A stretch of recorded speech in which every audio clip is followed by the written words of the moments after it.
Hey, here's going to be one of the questions that throws like the curveball to you. I never ask who's on Mount Rushmore with you, but who's on your Mount Rushmore? Ultimate Warrior, because he was. I hated Hulk Hogan, man. He was too, just white meat, good. Yeah. He was just too awesome. I loved Warrior, man. Yeah. God, that's what made me fall in love with wrestling. Did you ever know Jim? I met him the night before he passed away. No kidding, the Hall of Fame. No, I was at Raw. Oh. I did the speech on Raw, and I met him at the curtain because I was like, I need to take this opportunity. Yeah. And I literally went up to him. I said, hey, man, you're the reason I'm here. You're the reason I'm into wrestling. You're the reason I was a fan as a child. I wouldn't be here today if it wasn't for you. And he calls his wife over and says, can you tell her what you just said? Yeah. And then he asked me for a picture with him. And I was like, yes, sir. Can I take one as well?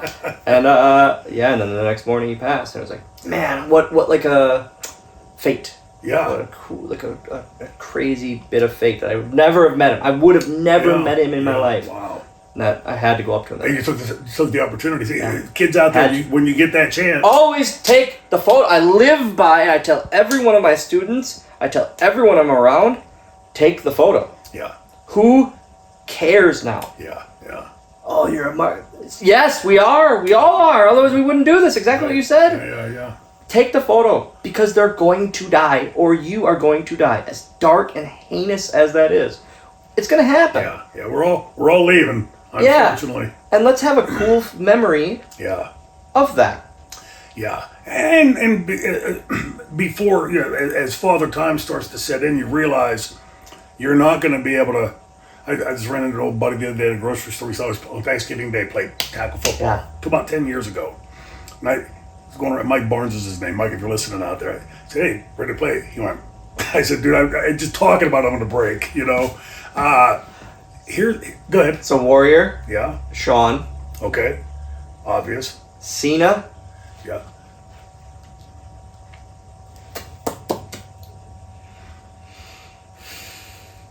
Man, that fourth one is hard. The problem is there's just so many that influence our careers and we like and dislike.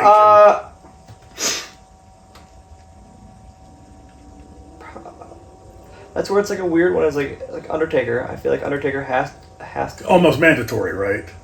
But Shawn is I think Shawn is the mandatory. Yeah. An amazing performer. I'm too young. I fully say I'm too young to appreciate Flair. I fully admit that.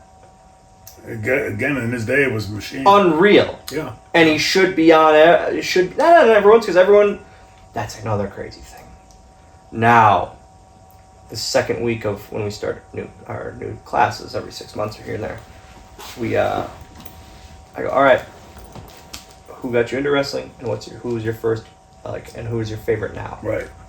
And it's insane. It went from when we started the school 10 years ago, 80s and 90s guys, and now it's John Moxley, Bryan Danielson, Seth Rollins. I go, oh my god, oh my god, I'm so old. Yeah. I'm so old. In that vein, really ask real quick, do you remember, you say you didn't watch sports, but anything you did watch, they always looked older? NFL players always looked so old. Dan Marino was the only football player I ever cared about. He looked so old. All the time. Yeah. The first one I remember looking kind of young was Jerry Rice. And I was like, oh, he must be a 19-year-old kid. Yeah. But man, everyone looked so old because we're just young. Right. Oh, man, is that what I look like? No, I look real old now. Jesus. I turned my son and I watched an NFL game last week. I went, they look like they're in elementary school. They look like babies. Where they put the diapers here? Jesus. Yeah. So either the ones in our era were doing something real wrong, or now they're doing something incredibly right. Yeah.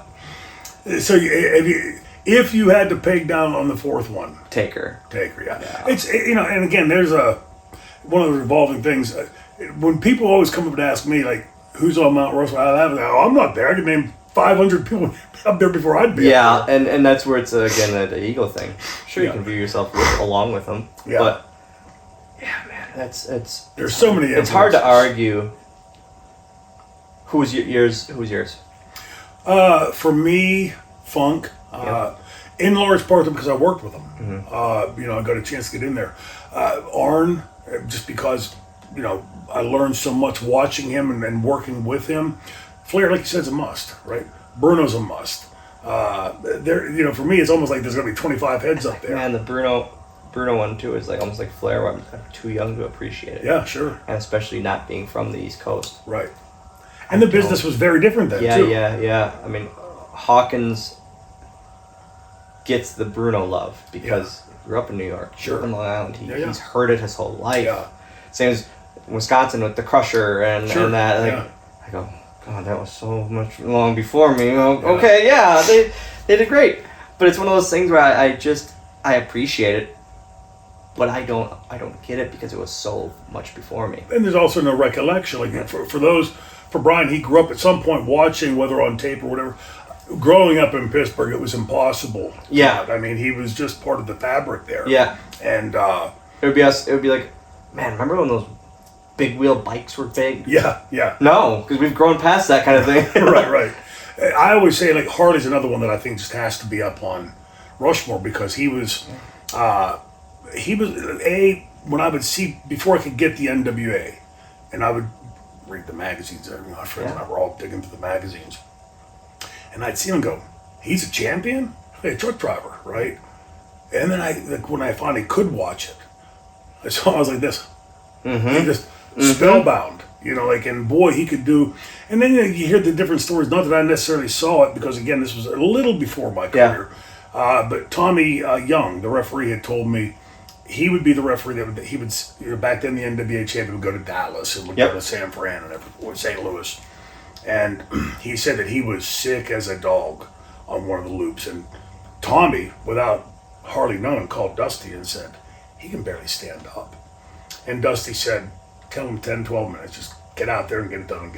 So he went to him and he told him, and he said, thank you, Tommy. Went to the ring, 50-some minute match, right? That's, when your boss says, give me 10, and you go out and you put 50 plus, that's respect. Yeah, 100%. It's gave crazy. The fans their money. Yeah.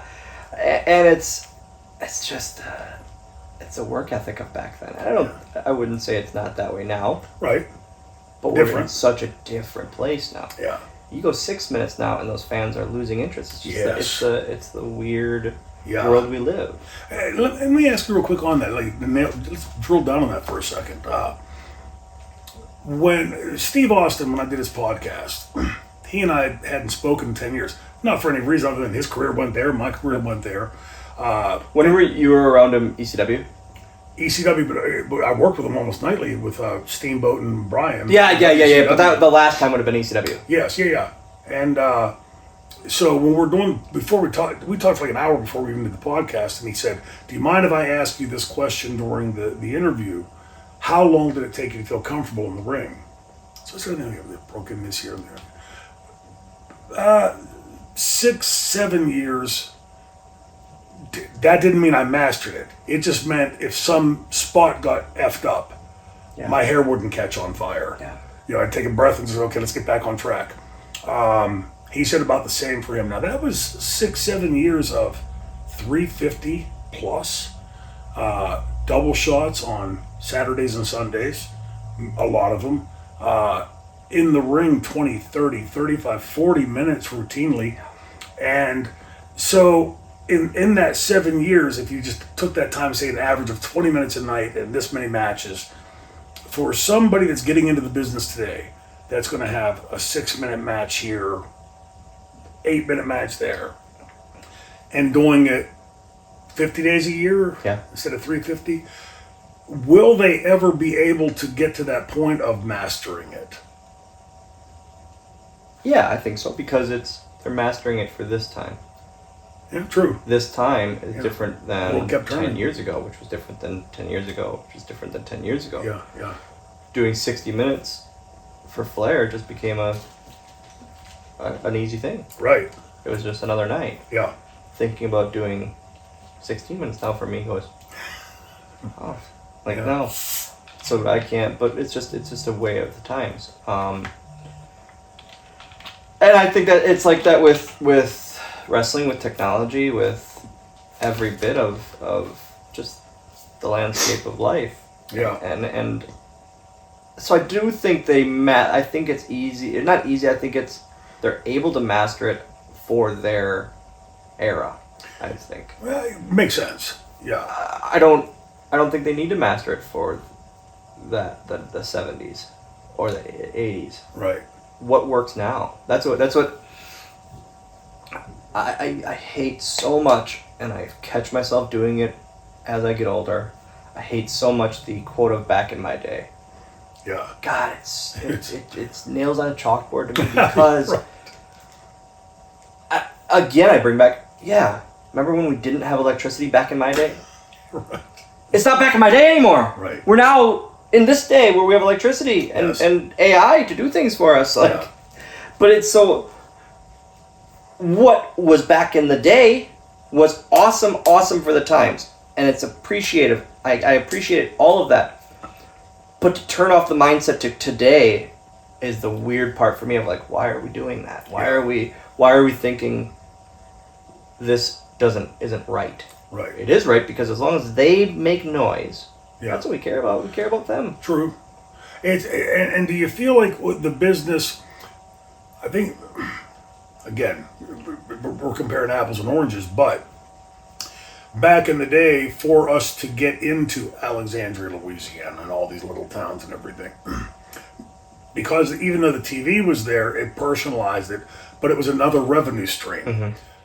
Oh God, with all this AI and computers and fancy doodads, there are so many additional now revenue streams. When I saw the WWE get sold for $9.4 billion, and about 5 months later, the Boston Celtics sold for 4-point-something billion, and I told Chris, we sold for double them, and before them, it's not like the price usually goes up, right? Can you be a more storied franchise than the Boston Celtics? It's in that vein of, where I give Vince his credit.